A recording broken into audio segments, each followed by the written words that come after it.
শুভেচ্ছা সকলকে। আজকে একটা গুরুত্বপূর্ণ টপিক নিয়ে কথা বলবো, সেটা হচ্ছে কবিতা কেন পড়া উচিত।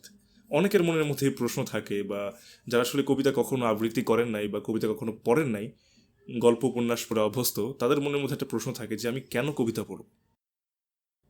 এবং এই প্রশ্নটা আমার বাবা মার মনের মধ্যেও ছিল একটা সময়, যে আসলে কবিতা কেন পড়ে আমার ছেলে। বইমেলায় গেলে আমি গল্পের বইয়ের পাশাপাশি, মানে গল্পের বই থেকে কবিতার বই বেশি কিনতাম। তার কারণ হচ্ছে আবৃত্তির প্রতি আমার একটা ঝোঁক ছিল শুরু থেকেই।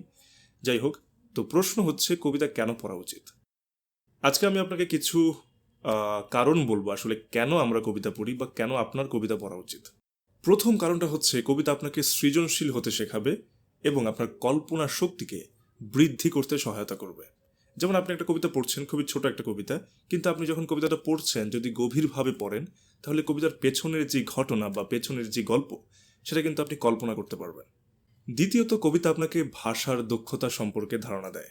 যেমন কোন লাইনে কি ভাষা প্রয়োগ করা উচিত, কোন আবেগটা আমার কি ভাষায় প্রকাশ করলে আমি পাঠকের মনের মধ্যে ঢুকতে পারবো, সেটা আপনাকে শেখায়। কবিতা আপনার চিন্তা শক্তি বৃদ্ধি করতে সাহায্য করে।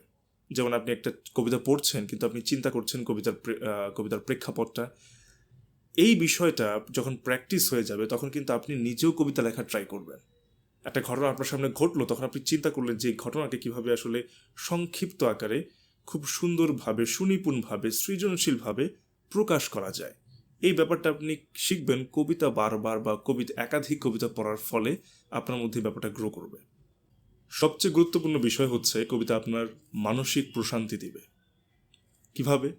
আপনি যখন একটা কবিতা পড়বেন, একজন কবির আবেগটা যখন আপনার মনের মধ্যে গেঁথে যাবে, বা এমন একটা কবিতা আপনি পড়লেন যে কবিতা আসলে আপনার সাথে যায়, বা এই কবিতার ভাষাগুলো আপনারই ভাষা। কবিতার একটা গল্প বলা হয়েছে বা কবিতা একটা ঘটনা বলা হয়েছে, কিন্তু আপনি যখন কবিতাটা পড়লেন, তখন আপনার মনের মধ্যে তৈরি হলো যে এই ঘটনা কিন্তু আপনার সাথেও ঘটেছে। তখন আপনার কাছে কাছে ভালো লাগবে যে আমিও এই ঘটনার মধ্য দিয়ে আমারও আসলে যাতায়াত হয়েছে, আমারও পথ চলা হয়েছে। এই যে বিষয়গুলো, কারণ একজন কবি আসলে কবিতা লিখেন পাঠকদের মনের কথাটাই। দেখা গেছে কবি নিজে এটা অনুধাবন করলেন, কিন্তু এটা আসলে আমাদের কথা, এটা আমাদের সবার কথা। এই বিষয়টা আপনাকে প্রশান্তি দিবে যখন আপনি দেখবেন যে একটা কবিতা পড়ার পরে এই কবিতার সাথে আপনি নিজেকে মিলাতে পারছেন। যদিও এই টপিকটা নিয়ে কথা বলতে আমি চেষ্টা করেছিলাম অনেক আগে, কিন্তু আমি চাচ্ছি যে আরেকটু রিসার্চ করে, আরও কিছু মতবাদ নিয়ে বা আরও কিছু মানুষের কথা শুনে বা আরও কিছু বিশ্লেষণ করে আপনাদের সামনে প্রেজেন্ট করি, যাতে করে কবিতা কেন পড়ব এটা নিয়ে আপনাদের মনের মধ্যে সংশয় না থাকে। আপনার মনের মধ্যে যদি আরও কিছু পয়েন্ট থাকে যে আসলে কবিতা কেন পড়া উচিত, তাহলে কিন্তু কমেন্ট করতে পারেন। আর আমার ইউটিউব চ্যানেলটাও সাবস্ক্রাইব করতে পারেন। পিছনে একটু বেশি নয়েজ হচ্ছে, পাশের বাড়িতে বিয়ে হচ্ছে, তার কারণে একটু গান বাজনা, ওটা ইগনোর করবেন। আর এই ভিডিওটা আপলোড হবে আমার পেজে, আমার আইডিতে এবং আমার ইউটিউব চ্যানেলে।